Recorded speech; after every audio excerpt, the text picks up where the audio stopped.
Halo Sobat FMM, bertemu lagi di Famous FMM Podcast bersama saya Andi. Kali ini kita berkesempatan untuk membahas produk Leica dari grup Laboratory Inspection milik FMM. Bagi teman-teman yang suka bermain optik, sudah kenal dengan Leica. Tapi Leica di laboratorium seperti apa? Mari kita cari tahu. Selamat pagi Mas Ayung. Selamat pagi Mas. Gimana kabarnya? Alhamdulillah sehat. Baik Sobat FMM, kita bersama Mas Ayung, produk spesialis kita untuk produk Leica Mas ya? Ya betul. Boleh dikasih tahu kepada kami Leica itu apa?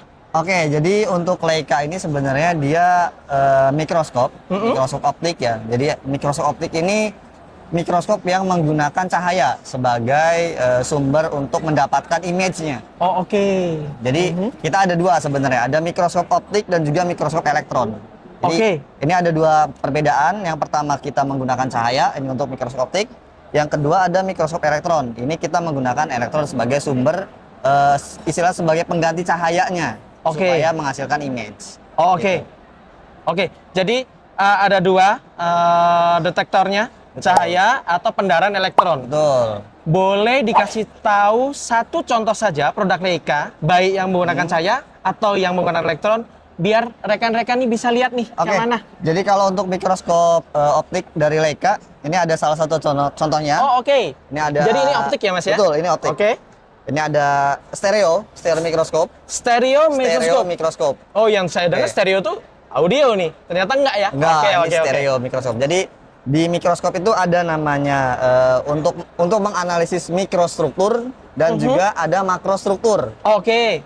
Kalau kita mau menganalisis mikrostruktur, kita menggunakan mikroskop yang memang didesain untuk melihat struktur mikronya. Sedangkan stereo ini didesain khusus untuk melihat struktur makronya. Makronya. Istilahnya. Tapi bukan makroskop ya? Bukan. Tetap bukan mikroskop ya? Tetap mikroskop, tapi namanya stereo. Gitu. Jadi untuk stereo ini istilahnya kita sudah bisa melihat sampel itu dengan mata, tapi kita mau melihat lebih detail lagi. Detail permukaannya. Kita menggunakan stereo mikroskop. Bisa sampelnya mungkin kalau di material itu ada batuan, atau di mineral ya ada batuan, ada kristal. Kalau di biologikal itu kita bisa menggunakan stereo ini untuk melihat seperti serangga, semacam mungkin ada nyamuk, ada semut, yang sebenarnya kita sudah bisa melihatnya, tapi kita mau melihat detailnya lagi. Oke, baik. Saya tarik dua pertanyaan nih. Pertama, kalau saya sebagai orang awam, namanya mikroskop ada perbesaran. Betul. Dari berapa sampai berapa perbesarannya untuk stereo ini? Kalau untuk stereo yang kita punya ini tipe yang standar, yang EZ4E. Jadi kita punya perbesaran mulai dari 0,8 kali. Mulai dari 8 kali sampai dengan 35 kali. Sampai 35 kali. Betul. Oh, Dan keunggulan dari mikroskop stereo ini sebenarnya ada di bagian atasnya. Jadi ini sudah include dengan kamera, built-in dengan kamera. Di sini sudah ada kameranya. Dan kita bisa langsung connect ke PC. Terus ini gunanya buat apa, Mas? Kalau ini bisa untuk kalau kita mau mengamati mungkin manual ya, kita manual mata-mata yang manual. Ini kalau mau rock klasik ini gitu ibaratnya Mas ya. Tapi kalau kita udah capek ngelihat dari mata, kita bisa lihat di monitor. Pertanyaan kedua Mas, tadi kita bahas material padat. Sebenarnya sampel yang bisa diamati itu selain benda padat, baik itu binatang, batuan, atau plastik, cairan bisa nggak Mas? Kalau untuk stereo sebenarnya nggak bisa. Nggak bisa kita melihat cairan. Ada tipe mikroskop yang lain lagi yang bisa digunakan untuk melihat cairan. Mungkin nanti di segmen selanjutnya kita bisa pasti nanti saya tanya yang selain stereo.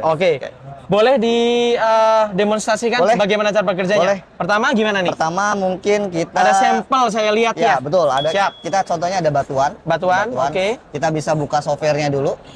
Sudah ada kamera, benar juga. Jadi kita bisa langsung connect dengan kamera dengan ke PC. Jadi ada software yang diinstal ke laptop yang nanti connect ke stereo ini. Betul. Seperti tampilannya. Jadi kita bisa langsung geser-geser. Ya, seperti ini. Jadi sensitif sekali. Ini di perbesaran berapa Mas Ayu? Ini di 35 kali. Di maksimal. Coba di 30 saja misalkan sampel. 30. Boleh. Jadi Sobat FMM kita coba di 30 kali perbesaran ya.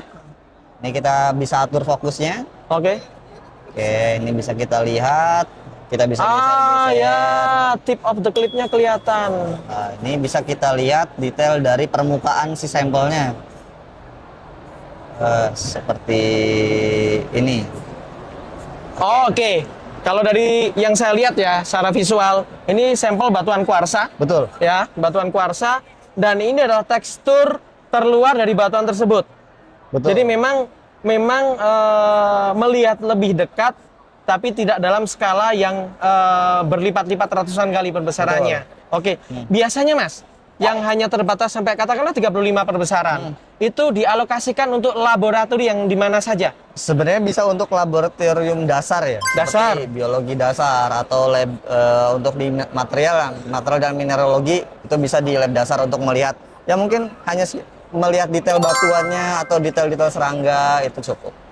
Oke. Jadi gini, bagi sobat FMM mungkin ya, untuk yang rekan-rekan yang mungkin bergerak di bidang quarry, ya kan, terus di edukasi, terus di klinik-klinik yang dasar, bisa deh coba kontak ke kita ya, bisa ke website kita www.fajamas.com atau di head office kita di Bekasi, di mana di situ ada ruang demo Mas Ayung. Betul, kita punya ruang demo. Bisa ruang demo, bisa bertemu dengan Mas Ayung langsung, bisa pegang unit cat langsung, bisa belajar banyak dari sini. Jadi jangan hesitate, jangan ragu untuk bisa menghubungi kita. Mungkin itu dulu Mas Ayung. Siap. Saya tunggu penjelasan yang lain. Tadi kita sudah bicara mengenai yang sumber sensornya cahaya. Cahaya, betul. Kita masih penasaran nih sama yang elektron ya. Yang elektron, betul. Oke, baik. Makasih Mas Ayung waktunya. Siap, sama-sama. Oh ya, Sobat FMM, hampir saja lupa. Jangan lupa like, subscribe video podcast dari kami, dan kasih komen di bawahnya nggak apa-apa. Apalagi jika ada pertanyaan atau ada kebutuhan untuk Leica. Terima kasih.